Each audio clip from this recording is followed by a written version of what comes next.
5ই August বা তার আগে এই পিআর পদ্ধতির কথা আমরা সেই সমস্ত রাজনৈতিক দলগুলোর কাছ থেকে আমরা পাইনি। আমরা এ বিষয়ে বিস্তর আলোচনা করেছি। আমরা বলেছি যে পিআর পদ্ধতি এই মুহূর্তে আমরা যদি যাই, এই ব্যবস্থাটি যদি আমরা প্রবর্তন করতে চাই, তাহলে আমাদের সমাজ অতটা প্রস্তুত নয়। পশ্চিম ইউরোপের অনেক দেশে, ফ্রান্স সহ অনেক দেশে আছে, আমাদের পার্শ্ববর্তী নেপালে সেই পদ্ধতিটা রাখবে কিনা, কারণ নেপাল তো তৃতীয় বিশ্বের দেশ, গরিব দেশই বলা যায়, কিন্তু তাকে বারবার নির্বাচন করতে হচ্ছে। একটা নির্দিষ্ট পরিমাণ ভোট না পেরে থাকে আবারও নির্বাচন যেতে হয় 2-3 দিনের মধ্যে বা 1 সপ্তাহের মধ্যে। এইটা মানে একটা গরিব অর্থনীতি এটা সাস্টেইন করতে পারে না। জাপানেও কিন্তু পূর্ণাঙ্গ পিআর পদ্ধতি নেই।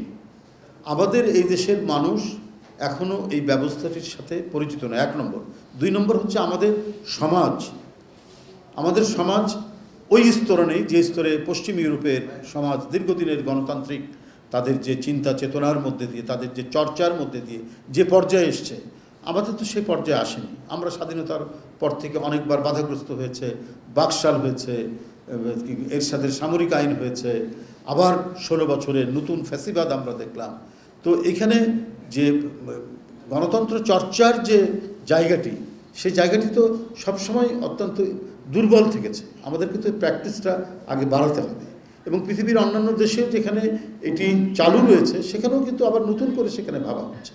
তো হঠাৎ করে এটি যদি আমরা এখন প্রবর্তন করতে যাই, তাহলে এক ধরনের জটিলতা তৈরি হবে।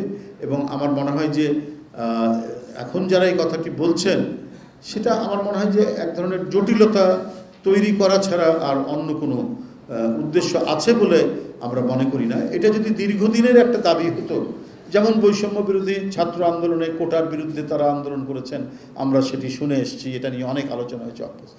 কিন্তু এই পিআর পদ্ধতি হঠাৎ করে এটা ইন্ট্রোডিউস করা হচ্ছে যে সময় সবাই একটা অবাধ সুষ্ঠু নির্বাচন চাচ্ছে, সেই মুহূর্তে এই পিআর আনুপাতিক নির্বাচন, এই নির্বাচনটা আমার মনে হয় যে এটা একেবারেই উদ্দেশ্য প্রণোদিত।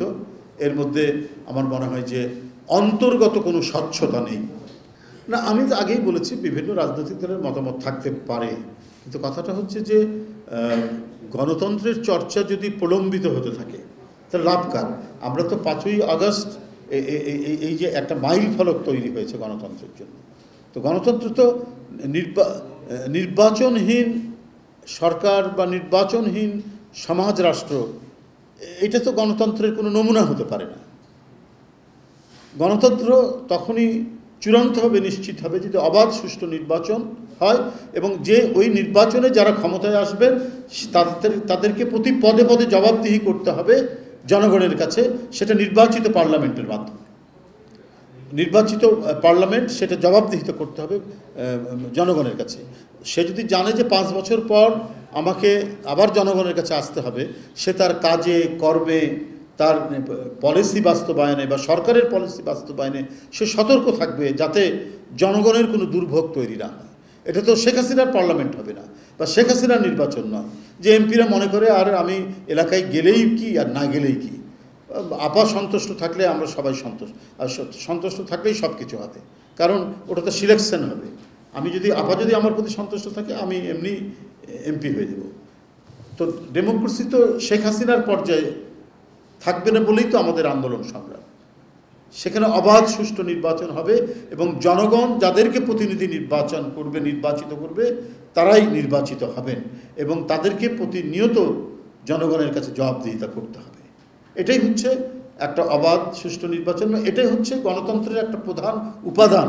এবং এই চর্চাটা যদি স্বাধীনতার পর থেকে অব্যাহত থাকতো, তাহলে আমরা অনেক ক্ষেত্রে, কি পলিটিক্যাল ডেভেলপমেন্টের ক্ষেত্রে, কি অবকাঠামোগত ডেভেলপমেন্টের ক্ষেত্রে আমরা আজকে অনেক দূর এগিয়ে যেতাম।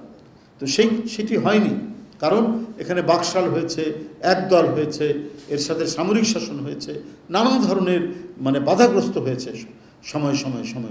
তো আমরা সেই জিনিসটা চাই না।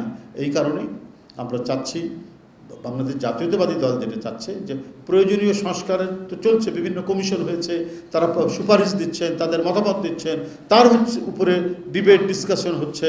এখনও তো 4 মাস 5 মাস বাকি আছে, এগুলো সব চূড়ান্ত হতে তো বেশি সময় লাগবে না। তো তারপরেও যখন একটা নতুন ইস্যু যোগ করা হয়, এই ইস্যুটা হচ্ছে নিশ্চয়ই জটিলতা তৈরি করার জন্য, এর মধ্যে কোনো আন্তরিকতা নেই।